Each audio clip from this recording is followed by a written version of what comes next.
Hi, everyone. I am Anna Laughlin. I am the Executive Director of Mission Equip. We are an organization that promotes education around the world through our two projects, the Teacher to Teacher Project and the Doctor to Doctor Project. And through my travels and partnerships in the country of Belize, I have been able to partner with Mr. Marvin Kellyman. He is the General Manager of Government Primary Schools for the country of Belize. So as I joke with him, he has a very easy job, nothing to do, right? Only 58 schools, primary schools, and 30 preschools, yeah. Yeah, and one of your schools you have to hike to through the jungle, I heard, right? That's correct. Yeah, I'm gonna go to that one day. Oh, you are well updated. Well, the purpose of this conversation today, we're calling it a clinical conversation, is so that we can put our heads together with some people who have firsthand experience with something that the whole world is talking about right now.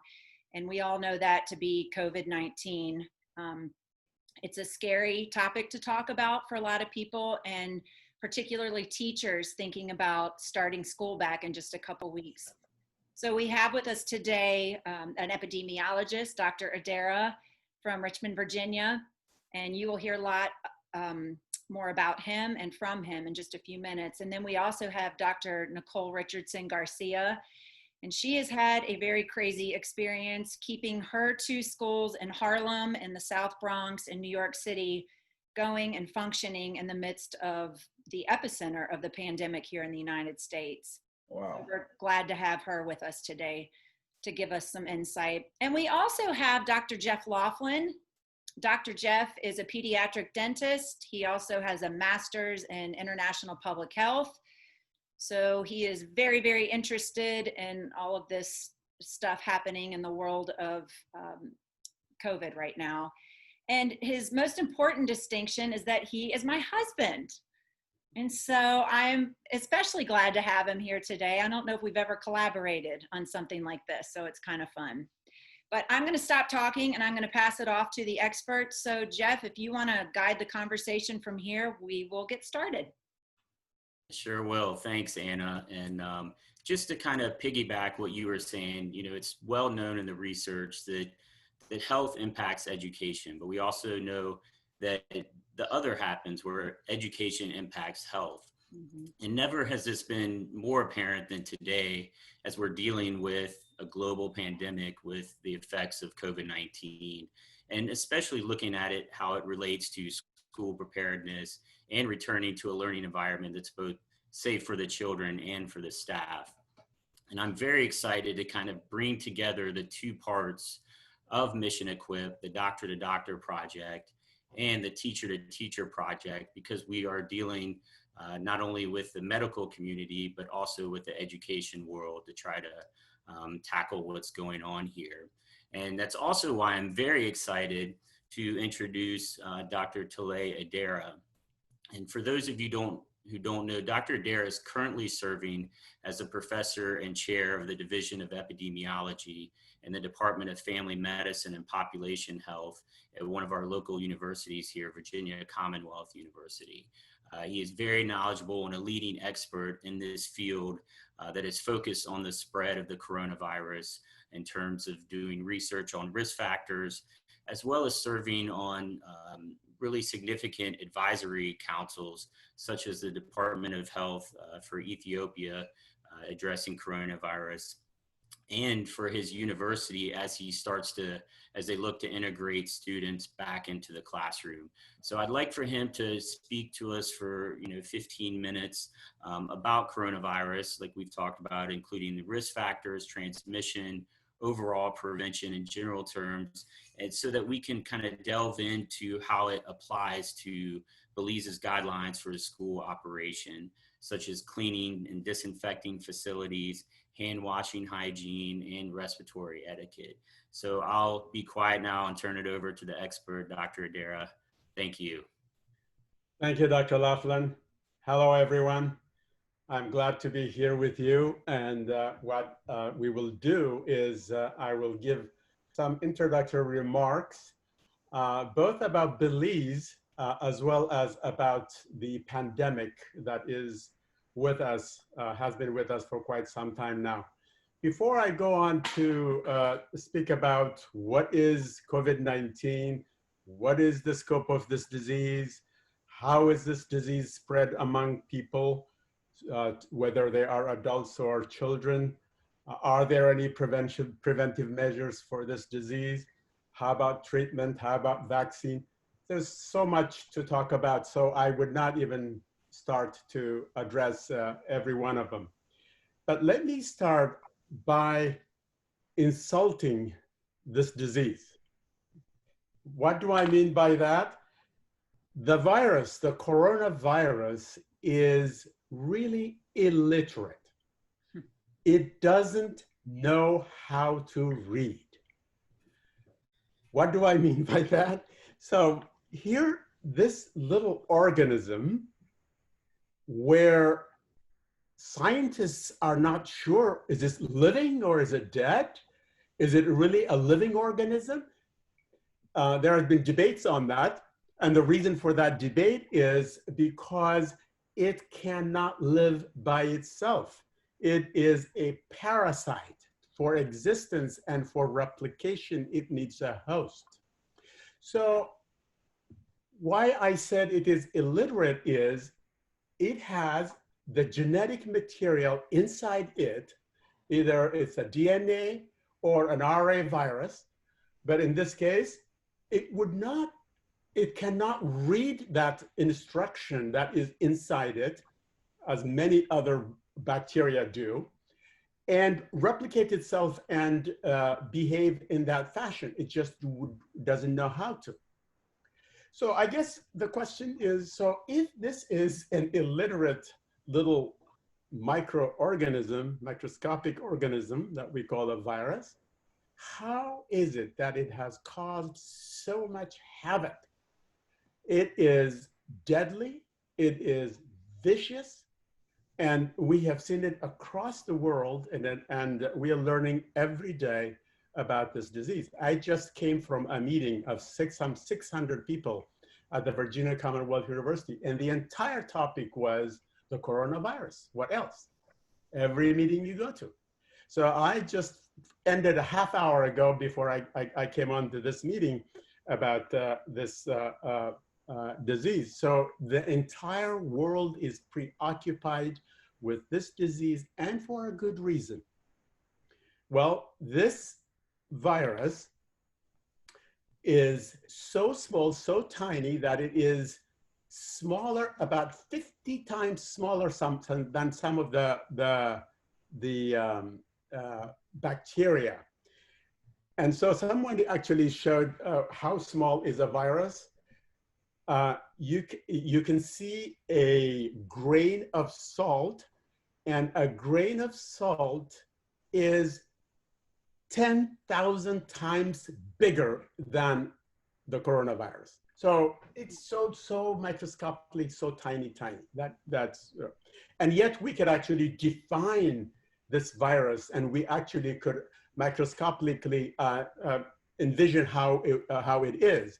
We call it coronavirus because it has crowns around it. It has spikes. These are proteins that come all around it. And these spike-like proteins are the means by which they get entry into the host cell, humans in this case. And the way they do this is just, on the one hand, I call them illiterate, but on the other hand, the kinds of stuff that they do is just totally amazing for their size and for their lack of complexity. At any rate, given that, I looked up Belize, and I compared Belize to the surrounding countries, to the rest of the world. And so, Mr. Kellerman, here is what I see about Belize. First of all, let me just say that Belize is doing very well by comparison. Okay, so far, so good, yes, so far so good. So far so good. You know this. Globally, we know that at this stage, by today, there are about 17 million cases of this disease. This is a serious disease with 666,000 deaths. Oh, So you look at that, and then you look at the comparatives, and then you look at Guatemala, Honduras, Mexico, the countries that are closer to Belize. And here's what the comparison looks like. I think a fair comparison, understandably, Belize has the smallest population size with nearly 400,000. It's not even 500,000, is that correct? That's correct. Yeah, it's not even 500,000, it's 400,000 people. Now, with 400,000 people, you can still compare a population of 400,000 people to a population of 17 million, which is Guatemala, and Honduras has 9.9 million people. Now, when you look at the number of cases per million population or per unit, to make a comparison, right? Yeah, to make a comparison, you will find that Belize, the number of cases is only 48 as of today that I saw. 48 cases, 2 deaths recorded so far in the entire country. Yeah, it was early April, yeah. So this is, as of today, the number of deaths. Now, okay, but those numbers will change real fast. And one should not be taking off their guard as a result of these few numbers. Now, if you take it per unit, the number of cases per million, for example, when you compare that to Guatemala, Belize is 121. Guatemala is 2,654, more than 10 times, 20 times in Guatemala. Now, forget about the population size. That's been adjusted to population size. And when you compare it to Honduras, Honduras is even worse. Oh, yeah. With 4,000 cases per million. So when you look at the number of deaths per million in the entire region, Belize has the lowest per capita, 5 per million. I mean, of course, you don't have a million population, but still, but it is 5. Now, compare that to Guatemala, which is 102, to Honduras, 122, and Mexico, worse, 348. Again, population size doesn't matter here. So the size of the number of cases per million, the number of deaths per million, when Belize is compared to Guatemala, Honduras, Mexico, I even compared it to Ethiopia. I mean, you're doing so well. So you have, what does that mean? It means Belize now has an opportunity to put in place the necessary measures to learn from the bad outcomes of so many countries around you, and to learn from that, and then to put it into practice, to learn. We don't have to go through the same problem that others have gone, because we have to learn from the others. So there are a number of things that Belize can learn from both from the surrounding countries and from Asian countries and African countries and others. So I guess maybe that would be the first line that I would like to say, but I have more to say. But is there, Mr. Kellerman, is there something here before we go to some specifics that you may want to ask or focus instead of just going off into something else? I'd like for us to discuss issues that are relevant and useful for Belize.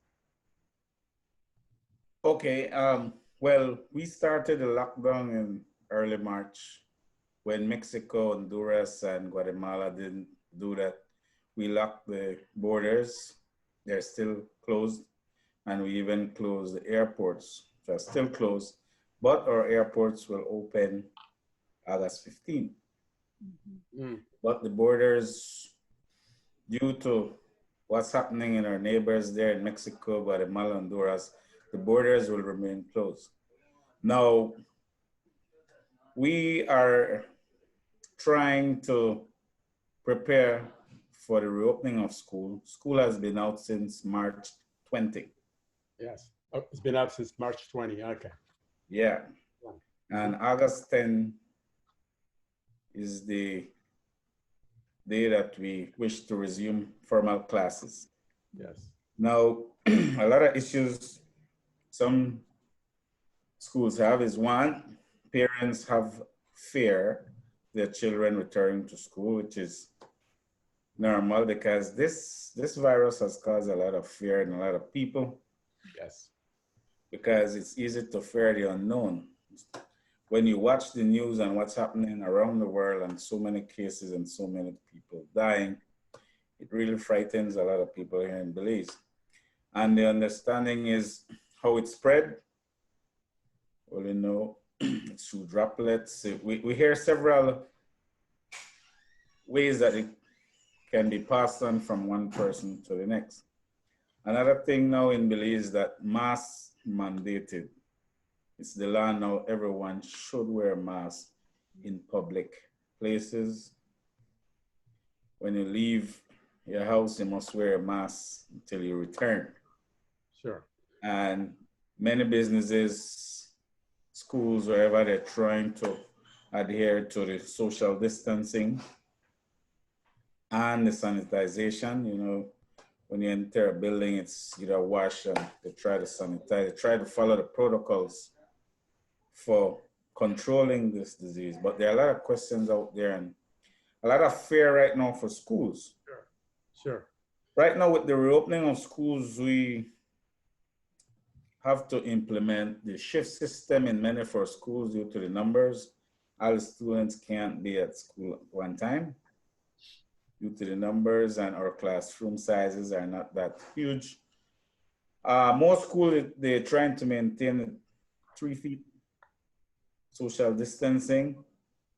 Also, what we're trying to do is ensure that the schools are sanitized on a regular basis. Mhm. Also, what we're trying to do is to ensure that many of the items are removed from the classroom to have more space. Okay. And all the new type of teaching and the practices of teaching groupings and Okay. stuff like that. Yeah. I think you covered quite a bit. We sit Yeah. in rows where everyone faces the front, 3 feet apart. And, you know, back to the olden times. So that's what it's like now. And Right. then because we have to change and Let- do the system, we have to do an abridged curriculum. Yeah. So before you go to that, I think you raised very important issues. I don't want us to miss out on it. So I think it may be good if I respond to a couple of them and Right. then have a conversation, because I understand there are people who are watching this this conversation, correct? Right. The first issue is the fear factor. Fear. Right. And by the way, this is not unique to Belize. It is not unique to the United States. It is across the world. The fear of this disease has so badly has affected so badly so many people around the world that mental health issues related to infighting within families and abuses, all kinds of unexpected things are happening across the world as a result of this. It's not just getting the disease, but also some of the ramifications that we could discuss a little later. So the first thing to do to address the issue of fear is to understand clearly how this disease transmits from person to person. I think for the benefit of the group that would be listening, here's how it goes. A person somehow, for many various reasons, gets infected, has the disease.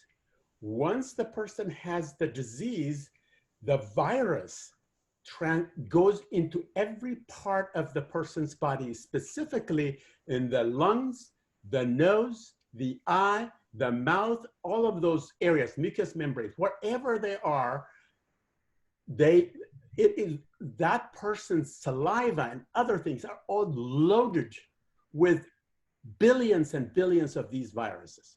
Okay, so this person who, by the way, may not show any symptoms, looked quite healthy, and in public health, we call them asymptomatic, no symptom. So they look fine. So all of a sudden, while you have a nice conversation or having a dinner, this person just sneezes. When this person sneezes, a sneeze has 20,000 droplets that just forms a fog around. We don't see them, but it makes a fog. Each droplet is loaded with hundreds of thousands of these viruses. All you need is just one to get in.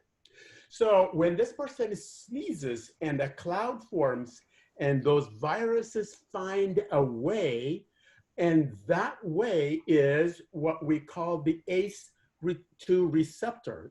They are found in the nose, they are found in the mouth, and then in the lungs.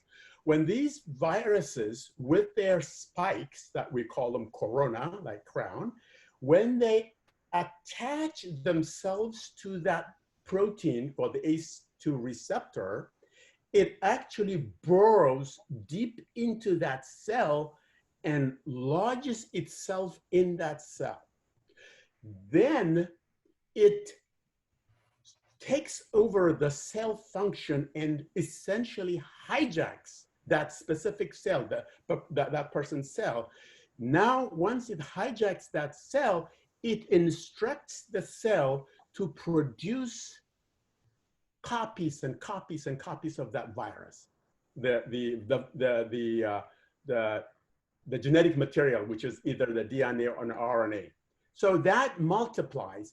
And then what it does is, after it does, and it fills that little cell with those viruses, then it kills that cell and breaks out of that cell and infects the other cells and infects the other cells, and the person would be filled with the virus. Now, I said this is a dumb or an illiterate virus, but it doesn't stop with that one person. So it goes into the nose and the mouth, and it makes you sneeze, so that now the cycle goes again and again and again. So now that we know a lot about, by the way, since the coronavirus, the coronavirus is called the novel coronavirus. The novel means new, which means unknown. In other words, since it's unknown, nobody is immune to this disease. Nobody. No human being is immune to this disease. Everyone will get the disease. Now, if everyone can get the disease, but the extent to which the disease will manifest itself in that person will be different. In some, it will be so mild, some people wouldn't even know that they had it. In others, it puts them, it puts them in bed. In others, it puts them actually in the hospital bed, even in the ICU, and even until death. So understanding who is more susceptible or who will have the likely situation where this person could actually have complicated coronavirus disease is important. So who should be very careful? People, elderly folks over 65 years of age are at highest risk. And if we see the graph, everybody has seen those graphs. So elderly, and people with other pre-existing health conditions, such as chronic kidney disease, lung disease, COPD, and other high blood pressure, and also obesity. My students and I are currently doing a worldwide study of the effect of obesity on complications of the coronavirus. And that's what we're doing currently. We have we are looking at more than 4,000 publications around the world. These are scientific studies, and we're looking to see how specifically one risk factor could actually increase complexity of the disease and also leads even to death. So the first thing to do to allay the fear is to understand how the disease spreads in the population. So this has been repeated, I'm sure, many times for everyone. The first thing, of course, is the hand hygiene, frequent hand washing. Every time you go in and out and you touch any surface. So hand washing. Physical distancing, which is, I think, we say here 6 feet, right? What do you say? You do 2 meters? What do you do in Belize? We say 6 feet apart. You 6 feet. Okay. So do you work with feet? In many parts of the world, we use the linear measurements. Metric as our neighbor. The metric. We were once a British colony, so we do the linear measurement. Do the feet. Yeah, that's right. And the physical distancing is very important. Everyone needs to learn to cough properly, to sneeze properly, and that is in the elbow. And so to making that. And also, what is very important in schools is the frequent disinfection of common and high traffic surfaces. That is so very, very important. Continuously and regularly. The thing about the coronavirus that we know is that disinfectants such as alcohol, 75% or anything about 65% alcohol would kill them, just right on. It just kills them completely. They disintegrate. They get deactivated completely. And so it's not that we have an enemy that we could not prevent it from making such a havoc. And also to understand that temperature checks are good on a regular basis as children come in and out. And also, of course, a face covering, a mask. These are the kinds of basic things that if people were to honor those guidelines, these are like how many, 1, 2, 3, 4, about 5 or 6 guidelines really, that would protect people.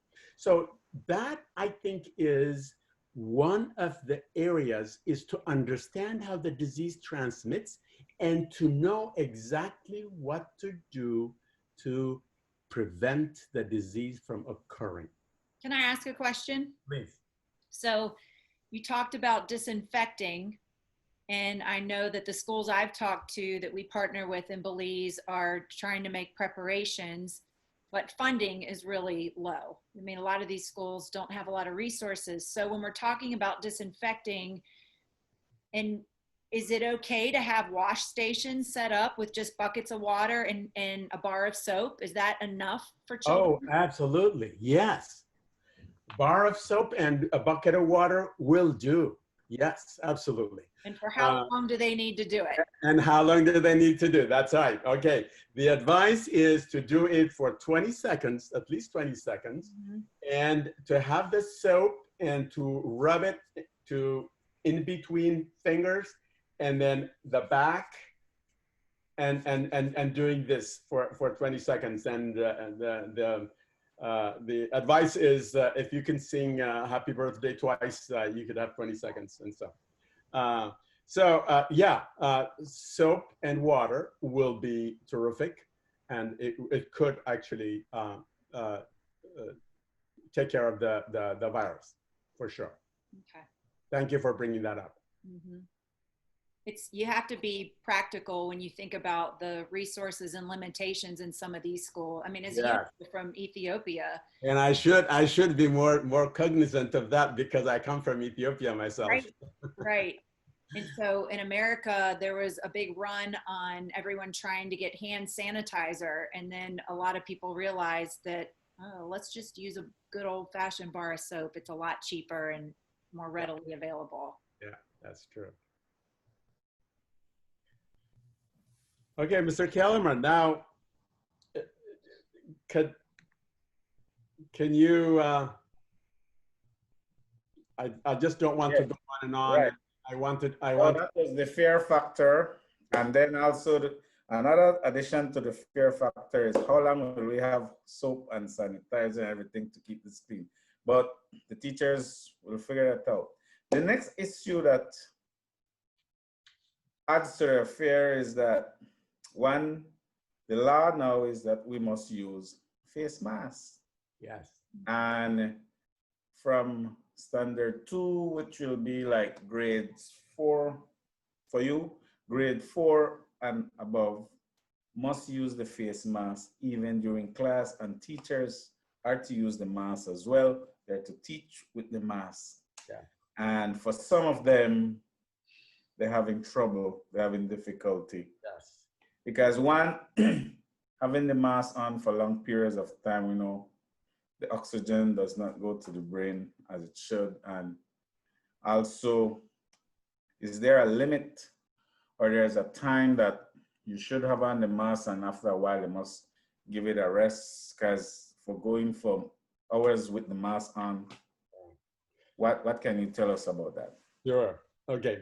First of all, there was this big issue about mask. In fact, if you can believe it, the United States Centers for Disease Control said you don't need to wear a mask unless you are getting into this. And then the WHO followed that, and it was for a long time. It was a mistake. In fact, when they are now asked, why did you not encourage people to wear masks? They said, well, because we did not want the public to go and rush and get all those surgical masks. And the people who are in healthcare work should be the ones to get them first. So that's why we were trying to do this. So that was okay. But now that we know, everybody is on the same page, that it is essential before you are in close proximity to anyone other than a family member, that you have to have first that distance, second that face mask. Okay. So now you raised a very important question, Mr. Kellerman, and that is about the diminishing oxygen level to the brain and how that might actually affect the person. Here's what I know about this. The level of the decrease in oxygen is so minimal that it should not affect the functioning or the body of the person who's wearing the mask. That I think needs to be, I have heard it before, but that needs to be, I think, clearly enunciated. Just to give you an example, healthcare workers, such as dentists and nurses and physicians, you know, especially those that have to deal with COVID patients, they put this mask, not just the mask, they put a face mask, and they have a guard, and they have all these suits that they put on all day long. I mean, so to put a face mask is not going to truly substantially affect. Now, emotionally and psychologically, yes, but not physiologically. There is no basis for that. So I think people need to understand that. And you can adjust, actually, your breathing. If you, once you wear a mask, it just takes a little time to adjust to it. Once you adjust it, then you can function well, you can speak well, you can work well. You know, I am in that profession now where I'm a teacher, so I stand in front of students, and I am at risk for my age, and I do understand the risks involved. And so you would never find me without a mask in front of anyone. Because I know that I could easily get the disease if I was exposed. Right. So that is that part. So the face mask issue, the distancing issue needs to be pushed and encouraged, hopefully, but then mandated if necessary. Otherwise, you would be liable as a school district if a child comes down with a disease. I don't know if it was in the United States, there's a whole lot of questions that would come after that. If a child gets the disease and especially if it is negligence on the part of the school system or whatever. So you just want to make sure that from the legal point of view that you've done that, but also from the health point of view to protect the health of the children, which is really paramount. So that's what I have to say about that.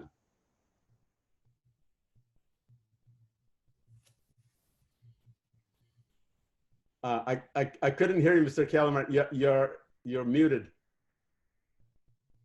You're muted. Yes, yes. There you go. There you go. Yeah. Okay. Well, that is good to hear, because that was another fear, and some teachers fear that it will affect their function throughout the day. But making that comparison with doctors and physicians who wear it for hours throughout the day, that shed light that it's okay to wear the mask. And it's one of the best ways to pass on, spread this disease. Yeah. So, but it's already a law in Belize, so that is good. It's mandated by law that we should wear masks in public places. I'm raising my hand like a good student. Yes, yes. Yeah, I think this is an interesting place in the conversation to include Dr. Garcia.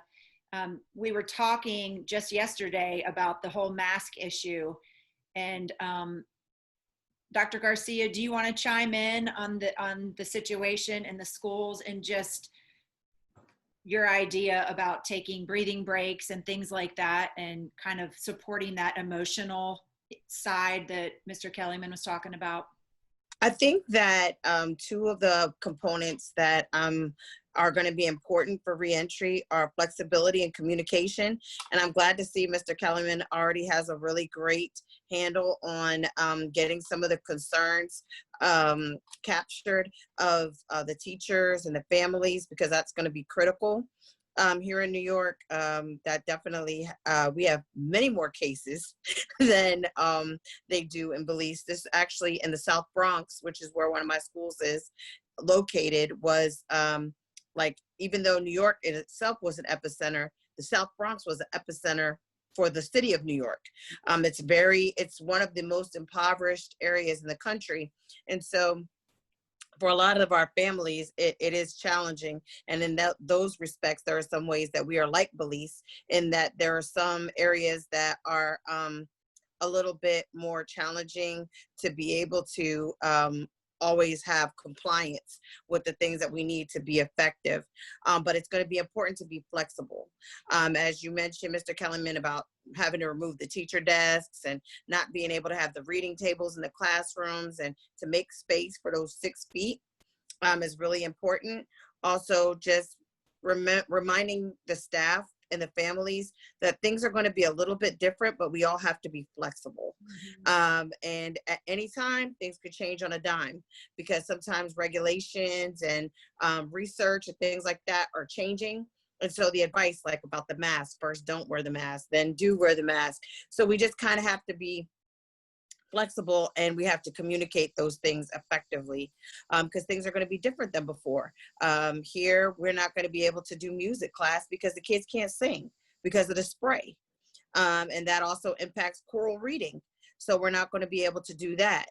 One of the things we did talk about is that there are some things that you are going to be able to do, but we have to think outside of the box. So you could still do reading groups, but potentially have the kids sitting in rows and have the teachers teach to the row. So you might have all your level A readers sitting in one row, your level B readers sitting in a row, to be able to do that.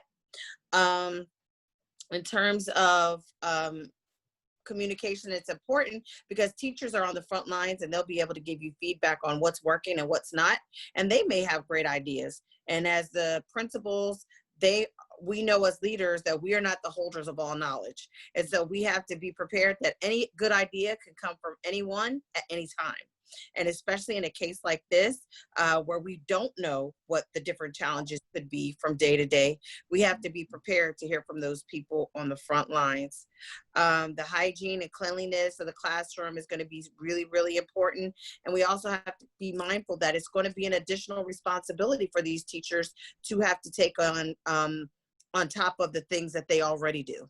And in my understanding in working with some of the school leaders in Belize already, that their jobs are already really multifaceted. And so taking on the sanitizing of the classroom and disinfection is going to be really big. And for principals, it's going to be important that we be mindful of that it could be overwhelming. There are a lot of things they don't know.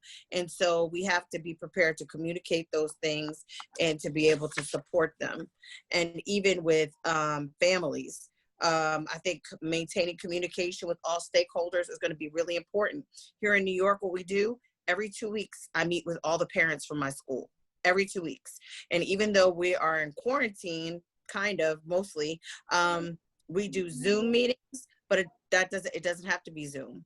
It could be home visits. It could be a socially distanced meeting at the school outside. One of the things that we do here is the kids meet their teacher before school starts. And that's a really exciting thing. Kids can't wait to meet their teacher and find out who their teacher is going to be. And so teachers were really excited to find out who their students are going to be. And we had to think, like, how are we going to do that?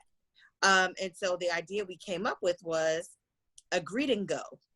And what we're going to do is set up tables outside of the school. The teachers will sit at the table and parents will be spaced out 6 feet apart in line in front of each table. And they can stand in, and we'll have a timer set up, almost like we call it speed dating here. I don't know if you guys know about that, but they can come forward, introduce their student to the teacher, let the teacher meet the student, and then they go. It's a greet and go. So at least the kids have that anxiety eased about who is my teacher going to be, because we still aren't really clear on whether or not the kids will be attending school physically or if we will have virtual school. But either way, it's still important for them to know who their teachers are going to be. And that's just one piece of anxiety that we can help to alleviate. So we put their minds at ease with that. So that's a socially distanced way that we could do that. I think the strongest piece of advice that I can give from all the things that we're preparing here, we're thinking ahead as much as possible with everything. We've thought out the day from the moment the kids get to school to the moment they go home in the afternoon and how things will be changing. We'll be checking temperatures as children enter school in the morning. We have them socially distanced 6 feet apart, walking through the hallways. We have to think of everything. Even here in New York, one of the things that they're focused on is active shooter drills. How are we going to keep kids socially distanced for social? We're not even in school yet. And they're concerned about how we're going to keep kids apart if somebody comes into school for active violence. Or how are we going to keep them socially distanced for fire drills? And like, those thoughts are a million miles away. We're just trying to get kids in seats in school, but it's still, you never know what could happen. You have to be prepared for anything. And the level of communication with your staff is going to be really important to do that. And they have to feel that level of compassion. So I would say efficient, effective, immediate communication, but with that caveat of compassion, because people are very nervous. They're very scared. Teachers are just as anxious as parents and kids about coming back to school. A lot of them don't want to do it, but they know that their job is really important. And so as leaders, we have to hear them, and we have to let them know that we hear them, take their suggestions, take their ideas. It's an emotionally charged situation. I mean, just like we talked about wearing the mask, parents have asked us, are they going to get breaks to take the mask off their face? They've asked us, can you take their temperature in their arm and not take it on their forehead? You know, advice has changed. Advisement for us in the States has changed from week to week. Now we have to check all the staff temperatures when they come to school, but now we can't write down what the temperature was in the book. We just have to write down pass or fail in the book. One day it's like write down their temperature and the temperature is 100.4. Now the CDC is telling us 100. You know, there are so many different things that we have to be prepared, and we have to listen to communication, and we have to have advisement, but maintain a level of calm and mindfulness in how we deliver that to our leaders. And so it's a lot. It's a lot for us to be calm and confident and reassured so that we can maintain that for our stakeholders. But showing that we are doing all these things make our parents and our children feel better because they trust us. They believe that we have the best interest of their children at heart just by the sheer fact that we have taken the time to think all these processes and procedures out so well. They understand that we literally do care, because we had some families who were initially not wanting to send their children to physical school, and they changed their mind and said, I'm going to go ahead and try and send them into the building if the school will be open. So these are some of the thoughts that we've had in preparing for the opening of school, working a lot in trying to figure out how to triage some of the mental health challenges. Here in New York, we have had many children that had sick relatives quarantined in the house with them. And so that's really traumatic because you have a relative that's living in your house and they're sick and no one can go to the door, no one can go inside. You have to put their meals by the door. Some of them live in small apartments, so they had to step outside the apartment so that the person could come out to go to the restroom. And then when they go back in, they have a baby monitor and it lets them know, I'm finished going to the bathroom. So when they go back in, then everyone else could come back in. So there have been some experiences that they have encountered throughout this COVID experience that could relate to some PTSD. And we have to be prepared to be able to supply services to some of those children for some of the experiences that they've seen as a result of COVID. Many of our children, which will be different for you, have been in the house. I know for myself, I've been in the house for over 100 days. Almost 120 days. And I don't even go out to get groceries. I have groceries delivered to my house. And so I literally don't leave. And the first day I stepped out of my house to go to a doctor's appointment, I was afraid to go to the doctor. And he said, don't be scared. You can go right into the waiting room. Right into the examining room. No one waits. There's no waiting room. And I was afraid. And I had my mask on. I felt like I was going to suffocate because that was my first time being out with a mask on for any length of time. And so we're giving parents advice, like practice at home with the mask. Mm-hmm. Before you send your children to school, wear the mask around the house a little bit. Learn how to get comfortable in the mask, because there are some children that have had anxiety attacks after their first time being out and about with the mask. But again, these are some things that as parents share with you, as staff shares with you, you can be prepared to implement this into your planning and your thinking ahead in preparation. I would say definitely use your resources, collaborate with other leaders.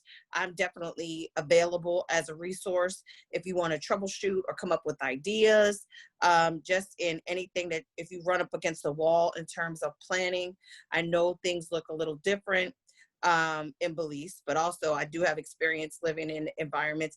My husband and I have a house in the Dominican Republic, so I spend a lot of time in a rural area of the Dominican Republic, so I'm really kind of clear on what it looks like and in terms of schooling in environments like Belize. And I would also say one of the things that they've advised us to do is have a COVID team at each school, so that you have 2 or 3 people, even though some of the schools may be small, that are people that can help troubleshoot, people that are maybe of influence in the school, a sphere of influence in the school, that have good communication, because anytime you get a word of someone being exposed, it creates anxiety. Mhm. And so you want to be prepared for that, and you want people to tell you if there's been an exposure in your school community. And so all of that is a part of communication and having people to help triage that situation, because then what are the next steps when that happens? We know we've been advised here that if we have 2 cases, we have to shut the school down for 2 weeks. And so, you know, whatever your next steps are, the people on site at each school should be prepared to activate. So those are the words of advice that I have and the thoughts that I have and what we've encountered as we prepare for reentry. Yeah, For, it's Again. been a nightmare, hasn't it? yeah, every day it's something different. It's like watching the stock market. Every day is something different, and you'll have a huge elaborate plan of how to do something, and then that plan completely gets shifted. We were totally prepared to send the kids to school for 5 days a week. Then the city changed it and said the kids get to go 2 days in school and 3 days home. And so you'll have A cohort and a B cohort. And then we have to try to figure out how to schedule the teachers to work that schedule. And then we have teachers whose children go to our school. And Right. so how do we manage their children? Because they can't go to school if their parents they can't come and be mixed in with another batch. And so they have to stay home. So how do we get daycare for those people who work for us? Or are we able to work it out so that they could stay home? There's a lot, and it changes daily. And it's frustrating. But it seems like the message that you're saying, if I can just pick out the key points, that as leaders, as school leaders, and even just classroom educators, we have to be in constant contact with our families. We have to know what's going on in the homes, and we have to stay calm, cool, and collected and be able to communicate the changes that are happening and show that we have the best interest of the children in mind. Exactly. Yep. Exactly. And that's number one, right? And I remind them that, you know, while I'm a doctor of education, I'm not a doctor of medicine. And so while parents are saying, oh, I don't want you to check my child's temperature on their forehead, check it on the arm, I'm like, yeah, but that's not what I was told to do. So I'm going to check the forehead because I'm not a doctor.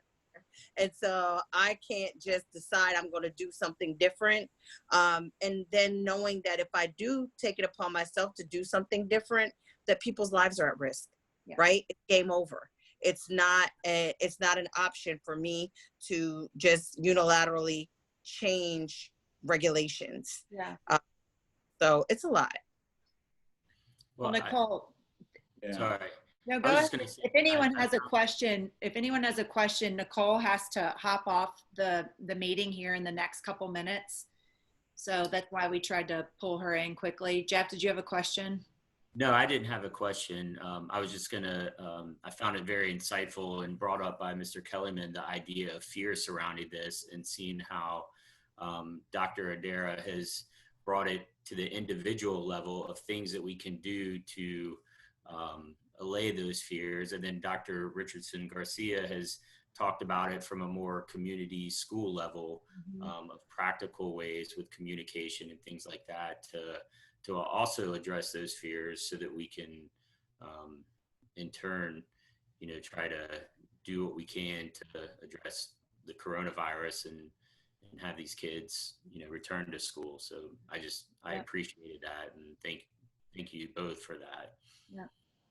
Well, it's good to know that the challenges are the same, because we have some parents who really they don't want school to reopen. They're saying it's too early, even though since it's been since March 20 since they've been out of school, and we don't really have the technology and the resources to do a lot of work from home, especially at the elementary level. So it's really that face to face that.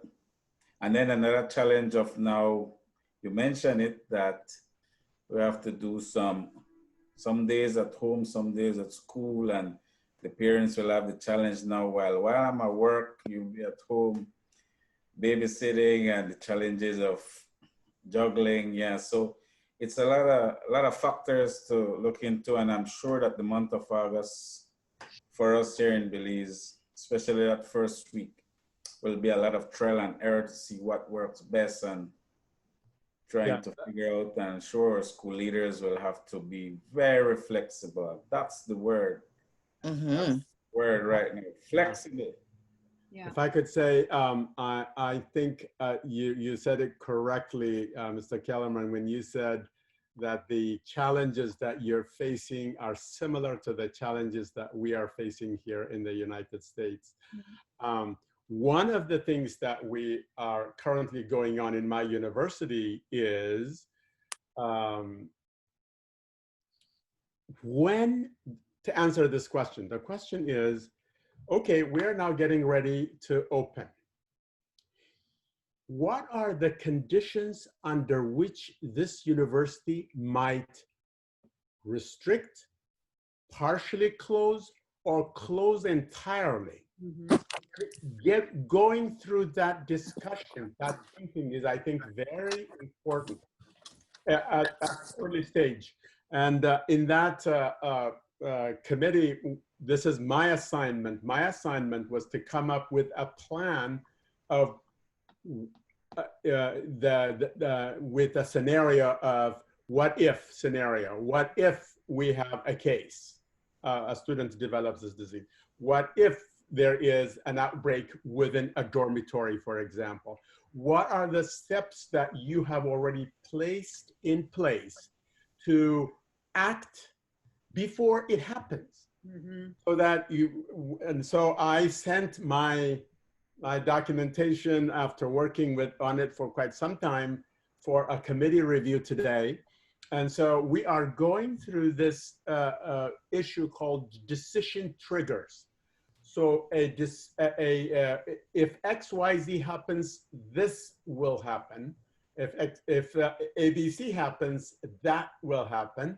And so every different possible combinations of scenarios have to be thought through as much as possible ahead of time, so that people know exactly what to do when it actually does happen. So planning in those terms is also helpful, I think. Yeah, putting some protocols in place as to what exactly will happen if a child becomes infected in a school, and everyone needs to be on the same page with how to move forward with that, and the communities as well, the families. Yeah, that's a great point. Yeah, the schools have been asked to come up with a plan and so far I read some of the plans, and they have some excellent plans. I must applaud my schools, those plans. But I'm sure come August, some will need tweaking, some will need some adjustment, some will call me and say, Mr. Kellerman, this is not working. Can we go in this direction? And yeah, that's what it would be like. But that's an example of your flexibility, and that you're modeling that for them. Because if they're, of course, you have different situations for all your different schools. So also being able to make a plan that actually works for them individually is also really great. That there's not a one-size-fit-all protocol that you have, that you're allowing them the freedom to have something that could be effective for their particular site. Yeah, it just doesn't work the same across an entire country. I mean, I've been to so many of your schools, and they're all so very different. So it doesn't even work across the whole New York City. I have one teacher, and I have schools that have 40 teachers. So it's spread out. It's so different. So I know, not a one size fits all at this time. Not for the schools in Belize. Yep. Yeah. Well, Mr. Kellerman, I know that you are a busy man, because I do know how hard your job is. I've seen you in action. And I hope this conversation was helpful for you. I definitely learned something about the coronavirus that I didn't already know, just the makeup of this nasty thing. And I appreciate Dr. Garcia being here, and Dr. Adara, and my lovely husband. And thanks, Mr. Kellerman, for letting us gather. So if you want to wrap it up however you wish, go for it. Okay, thank you very much. Now with this novel virus that Dr. Tilaon mentioned, that there's so much we don't know. So very important that we are constantly in dialogue, learning from each other, learning how you do it in the US, even though we're thousands of miles apart, our situations and how to deal with this are quite similar. And there's never enough information because none of us can say, oh, when the coronavirus happened in years past, this is what we did. It's all new. And so as we move along and trying to deter the fears from our parents, from our teachers, from our students, it's always important that we have this collaboration, and the more information we have, the better, and so that we could calm our fears a little and we know what to do. That's important, but we know what to do and how to treat it and how to face situations, because the schools need to reopen and the kids need to go back to school. That's the reality. We are not there yet where we can all learn from home. And even that, I don't know if that will ever be the best way to learn from home, because we need to go out. We need to leave the house at one point or the other. So it's best we get as much information as possible on how to handle the present situation, learn about this virus, how it is spread and how it can be prevented from spreading to each other and causing more havoc than it has already done. So I want to thank you, and I really appreciate this collaboration and time. I definitely learn a lot, and we continue to learn from each other. So I appreciate it. Well, thank you. And we continue to pray for one another and stay in touch and share ideas, because we all need each other in this crazy world. Right? Absolutely, absolutely. Well, thank you all for joining us. I really appreciate you taking out so much time of your crazy busy schedules, and best of luck to everyone, and we'll be in touch. Thank you. Thank you. All right, bye-bye.